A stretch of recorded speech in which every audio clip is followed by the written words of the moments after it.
It's been an incredible offseason full of celebrations, but let's turn our attention to whom we are playing next season. You're Locked On UConn.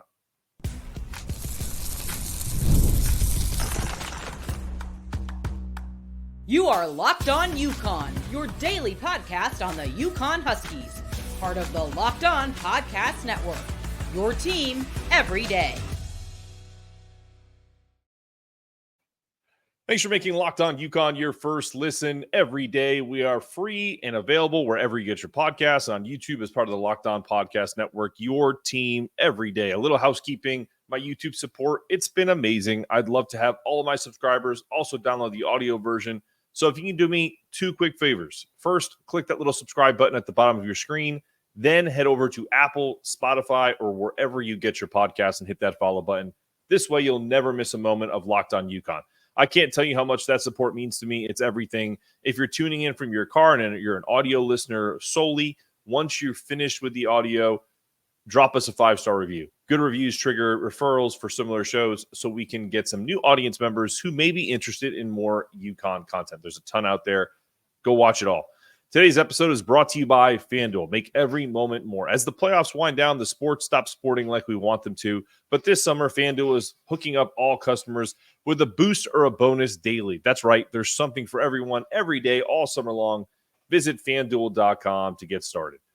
So as I've chronicled in this show with guests and just overall feeling, Connecticut's just a vibe right now. UConn in general.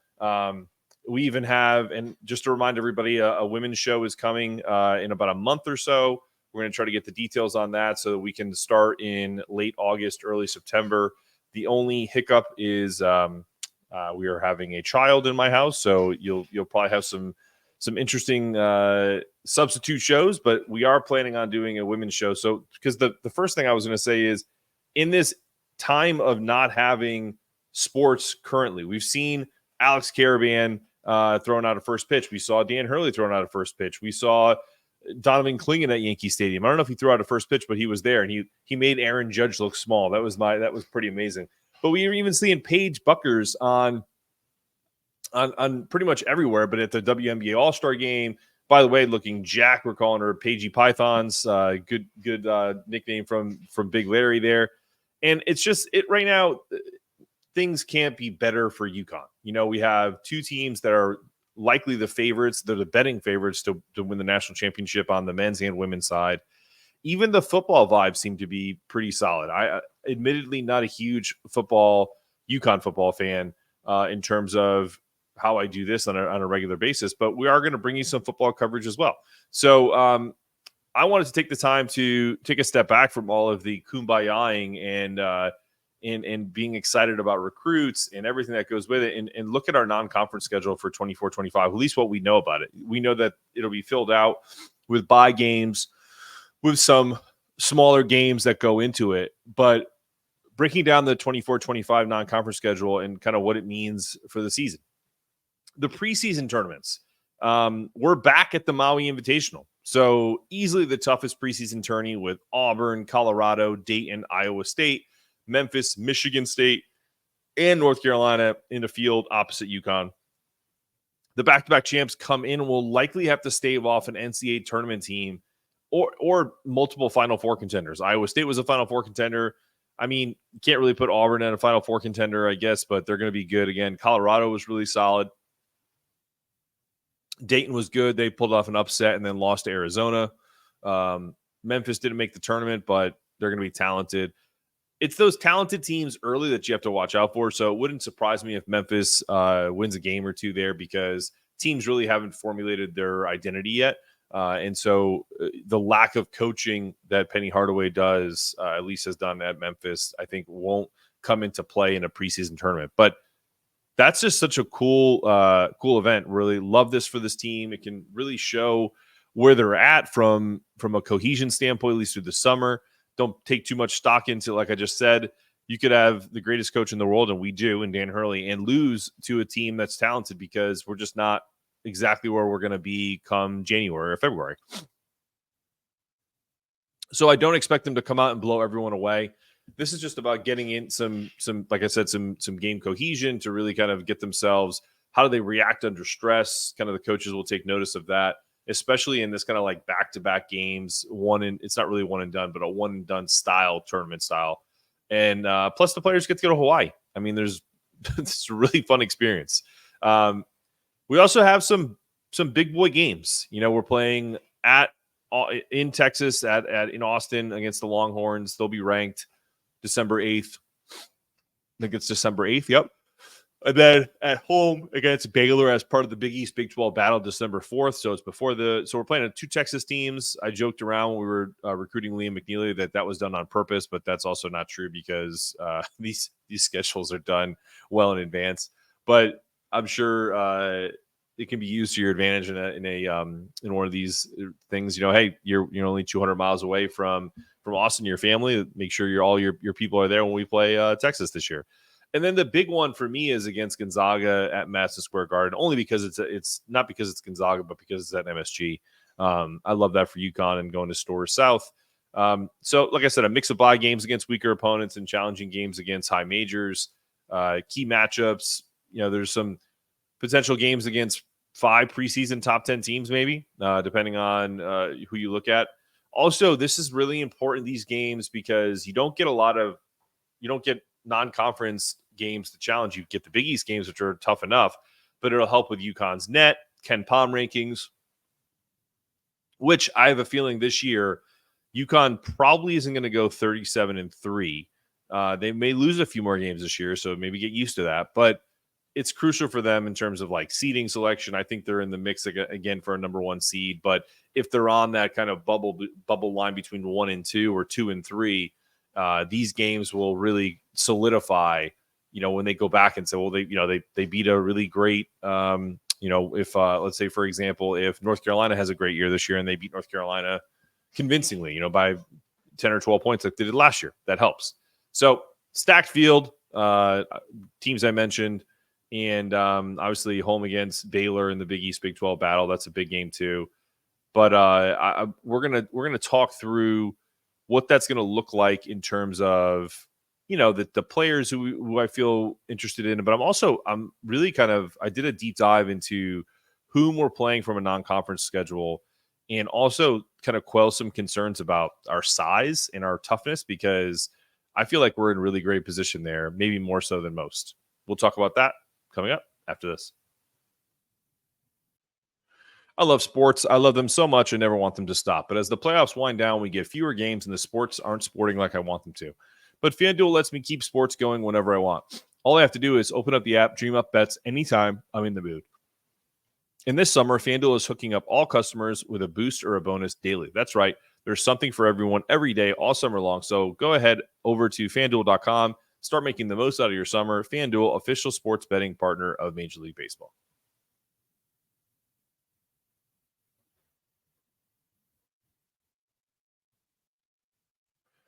And you're back on Locked On UConn. Let's discuss some of the key players and potential outcomes for UConn's upcoming season based on the non-conference schedule. So we talked about the matchups. Don't see a ton of teams. Now, again, I don't know who they're playing in the Maui Invitational, so I only did this in terms of the bigs that they're playing that's confirmed. We're playing against Gonzaga, we're playing against Texas, and we're playing against Baylor, okay? So I feel like these are going to be breakout seasons for Samson Johnson and solo ball, and many more. But those two in particular, I'm very excited about. Hearing about Samson, putting on, I think, 15, 20 pounds of muscle is music to my ears, because I don't think that's going to negate any of his lateral quickness or his bounciness. The kid is an absolute pogo stick. So I'm super excited about that. And here's the thing. Some of the biggest concerns I get on YouTube in question marks in particular is we need to get better at rebounding, because maybe that was Samson's, weakness coming into the season. I hear you. Ferris Reed is a really good rebounder. He was, I think, second in the Big Ten in terms of offensive rebounds. So the kid's a space eater, and he's going to be able to also help with that as well. The biggest thing that people don't understand about UConn's offense and their defense in particular is it's such a collective that it's you saw Tristan Newton, you saw Cam Spencer, you saw Alex Caravan almost poaching rebounds away from the bigs because they're able to kind of block their man out and they come and help so they can start either the fast break or set up good opportunities on the offensive side. So it's not simply because Samson Johnson isn't a good rebounder. It's because in particular, if you play really great defense and you give up difficult shots, sometimes those rebounds are long rebounds. You know what I mean? So I think that's a big part of it. And a lot of college basketball and really basketball in general is defending the three.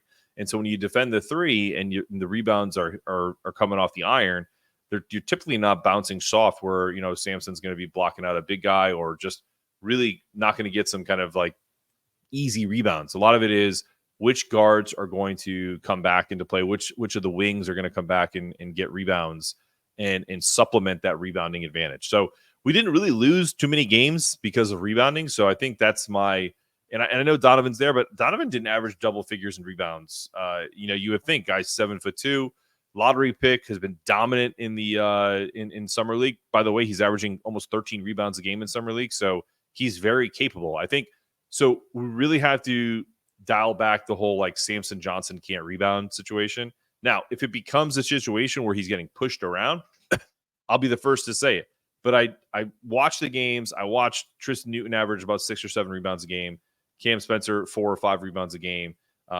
Same with Alex Caravan, about 4 or 5. So it's not like you have guys who are, you know, they're averaging 1 or 2, and Samson's only at like 4 or 5. And he's going to get a lot more opportunity next year. It wouldn't surprise me if he's close to 10 rebounds a game. But what's interesting to me is who they're playing, right? So their non-conference schedule against Texas, Caden Shedrick was a backup last year. He's probably going to get a lot of run this year. He's about 6'11". He's the tallest guy they're going to face, like official, like scheduled to face. That could be different if they're playing up against, you know, different opponents at the Maui, and then maybe some non-conference bye games where maybe there's some bigs that we're not aware of yet. So this is subject to change. And then if you look at, you know, so that's kind of like an average, you know, not exactly a impact player that has size. And then Gonzaga has Graham Ike, another undersized power forward, 6'8", 6'9", lefty. Good player, but Samson can definitely hold his own. I think that'll be an interesting test from a physicality standpoint. They also have Braden Huff, who's 6'10", who's more of like a stretch 4 or 5-ish. And that'll be an interesting one because how do they play Gonzaga in terms of guarding both of those players who can shoot the three? Is that going to pull them away from the basket? That's also a reason why you get some of your rebounds stolen from guards is when bigs 4 and 5s are shooting from deep and you have to go out and guard them because they're plus shooters, right? So it's not like they can just kind of go, oh, you shoot it and then I'll grab the rebound. It doesn't work that way. So that's 2 interesting ones. And then the other one that's interesting to me is Baylor got Norchad Omier. We know him from Miami, played him in the Final Four a couple years ago. He's an undersized power forward, 6'7"-ish, 6'8" maybe. And their only real size, if you look at their roster, is OJ Ichawanu. He's a 6'10", and I think I said that right. So 6'10" kid from the NBA Global Academy in Nigeria. So no real bigs that are truly, you know, give our bigs a test, and that could change, right? Everyone is working on their games as of right now and improving. So for those who are worried about height and size, go look around. And if you just look at the players that I mentioned, go look at 3 high major top 20, top 10 teams in the country. And then you look at their front court. And we have a bigger front court than them. There's not many teams that can boast 3 guys that are at least 6'10" that they can rotate in. And yes, I'm putting Youssef in there because Youssef, from what we've heard, is doing great and could potentially crack, you know, 10, 12 minute a game spot duty, maybe less, but still, even if it's just Terrace and Samson, they're both 6'10". Not a lot of teams can say they have that. You know, I mean, think about who I just mentioned. Even Baylor, a national championship winning program, their tallest player is 6'10", and he's kind of a question mark. So that you can't say that about UConn. Are you watching Fox Sports or ESPN on your TV all day? Have to turn down the volume with all that shouting. Make the switch to Locked On Sports Today, a free 24/7 sports streaming channel program for you every day to bring you the biggest stories about all the screaming. Locked On Sports Today brings you can't-miss analysis, opinions, and news, streaming 24/7 on YouTube or the free Amazon Fire TV channels app. Part of the Locked On Podcast Network, your team every day. let's talk about why all of this is great and my concerns and your concerns. But guess what? We should not be worried because we have the best coaching staff in the country and they're on point, and I'll be fine with anything they do this season because I trust them implicitly. We'll talk about that coming up after this.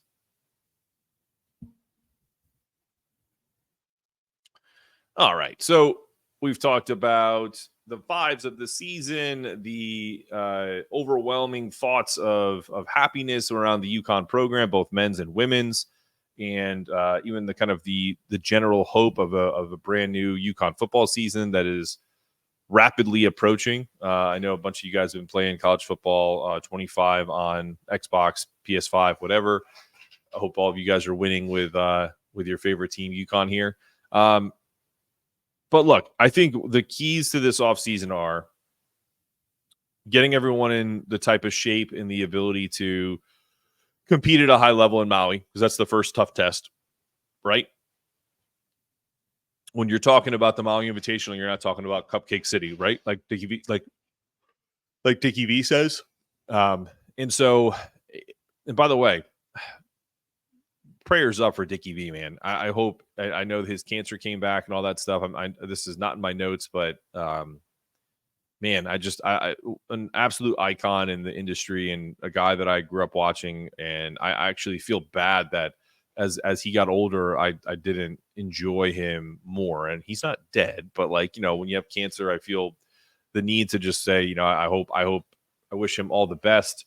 And I hope he can come back and call games, or at the minimum, just be healthy enough to live out a great season. And I'll forgive Dickie V for his Duke love and Duke homerism, because, never want someone to go through what he's going through. So he's a fighter, and I wish him all the best. Anyway, segue out of that. I think that it's so important for this team to develop the type of chemistry that Dan Hurley wants. And his strategy of maintaining that performance and kind of handling pressure in games is, and I haven't spoken to him on this, so this is just me watching and understanding what I see and listening to all his interviews and understanding what he looks for, right? How do you build that momentum and excellence? It isn't with, even when they got like their version of the Fab Five. Think about what that looked like. They got a great recruiting class, and only one played like significant minutes.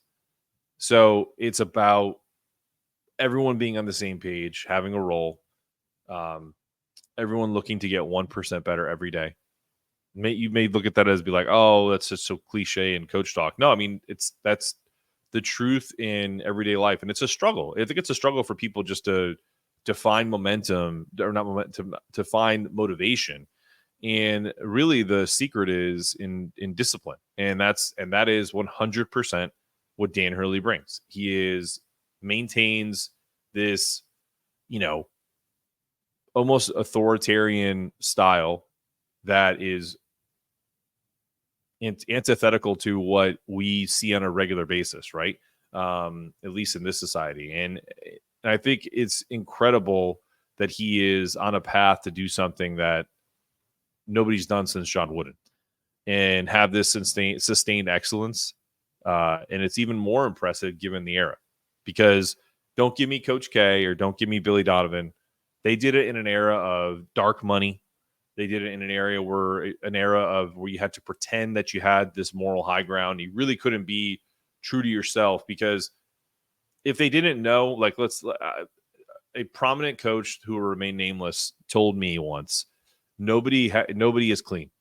So that means everybody in the past, in our history, everybody in the past in programs that we hate, programs that we don't care about, they've all done shady stuff in the past. And we all need to just reconcile with that and realize that NIL has changed all that. And what was dark came to light. And there's still some shady stuff going on, like tampering and, little side deals that can kind of get you in trouble. But for the most part, it's upfront. Here's my market value. This is what it's going to take to get me here. And I think what's incredible about Dan Hurley is he's been able to circumvent that and say, okay, we're going to build a winner based off of, hard work and bringing guys in who have talent, building a system that means something. And yeah, you'll get paid, but it's like almost 7th on the list. And, it kind of makes me laugh when, guys who were legends in sport, whether it be football or basketball, left because of NIL, like Nick Saban or something like that. For one, who's a huge hypocrite. The job's not as fun as when, what's the quote? Hunting isn't as easy when the rabbit has the gun, right? And now players have more power, and people hate that. And I don't care one bit, because we have a guy, Dan Hurley, who is as authoritarian as it gets in his structure, but he's figured it out. And so they're adapt or die, essentially, right? So he's adapted to the new environment. And I'm super excited about this new crop of UConn players to kind of be under that Dan Hurley tutelage and really kind of focus on getting UConn that 7th title. But first and foremost, get out of the gates and really kind of show people that, we're back-to-back champs, and, we got Alex Caravan back, but we are more than that. We had Hassan Diarra back, but we have Ahmad Noel. We had Alex back, but we added Liam McNeely. We brought Samson back, but we added Terrace Reed. There's the list goes on and on. It's Jalen Stewart's time. Is it Solo Ball's time to step up? Aidan Mahaney is going to come in and show what he can do. There's, like I said, to recap the episode, it's been great vibes for UConn, and it's only going to get better as we get closer to the season.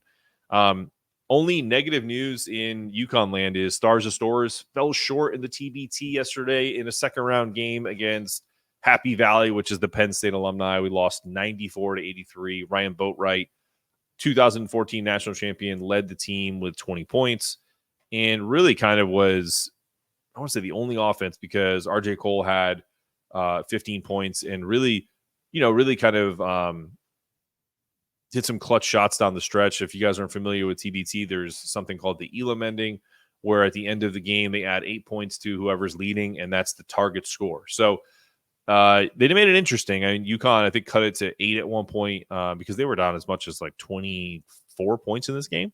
Something of that in that respect. But Boatwright hit 5 of 10 from 3. Looked like he was kind of going everywhere, or doing everything. Just no defense. I mean, that's just really, and honestly, what's not infuriating, because I watched that game and I was sitting there going, okay. Like, it was fun. It was so fun watching Ryan Boatwright again, and RJ Cole, and DeAndre Daniels, and Jeff Adrian, and Joey Calcaterra, who hit a couple of threes in that game. So the issue is, I think when this all got put together by Mark D'Amelio and the NIL collective and his team, is it's hard to get players. It just is, because we have a ton of players that are great players. Like Niels Giffey could have been on this team easily, but he was playing for the German Olympic team. So this year was not a good year for us in terms of NIL. Even guys like Rudy Gay, like, I know that was a pipe dream. Does Rudy Gay want to play in the TBT? Like, or are we trying to like force him to play? I think that's the thing, is like, this tournament is won and really dominated by guys like a guy like Ryan Boatwright, who looked like he was like, I want to be out here and I really want to play. Same with RJ Cole, who look like, they can still play at a high level. So it's finding the guys who can play at a high level. And maybe the route is to like go half and half, and go half UConn players and half just basically sprinkle a bunch of ringers, like the kid from TJ Maston he played at Baylor, and they had Maxwell from I think what's his name, or no, Elijah Johnson played at Clemson, and this kid Maxwell that was a 7-footer from Indiana Wesleyan. So not exactly a star-studded front court in my opinion, because who are we getting? Could we get Hashim Thabit? Is he in basketball shape? So what'll be interesting is next year, Mark D'Amelio, friend of the program, is going to be looking to get this TBT, the basketball tournament thing, to our regional and have it at stores in Gamble next season. So it could be a Gamble region, a Connecticut region, and we can definitely make that happen. I think it would garner more interest, and I think players would be more apt to do it than having to go to Pittsburgh for a regional. But and I caution this, but if we do that, Mark and everyone that does this, get a team that is you could lose to anyone. I understand that. But get a team that's put together that you feel very comfortable in, because if we can't have what happened to Cincinnati this year. They hosted and got beat in the first round by like a random collection of dudes who are just hungry and are looking for that $1 million.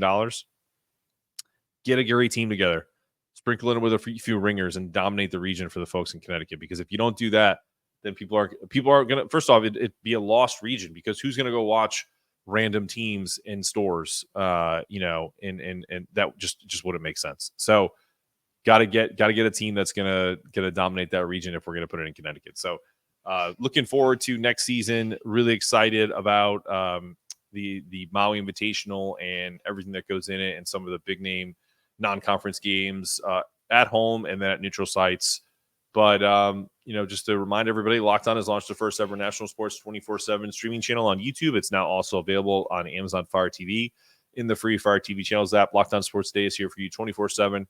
Covering the top sports stories of the day with the local experts of Locked On, plus our national shows covering every league. Find Locked On Sports Today now available on the free Fire TV channels app. This has been another episode of Locked On UConn. I'm your host, Mark Zanetto, asking you to stay locked in, stay connected, make sure your toughness meter is always rising.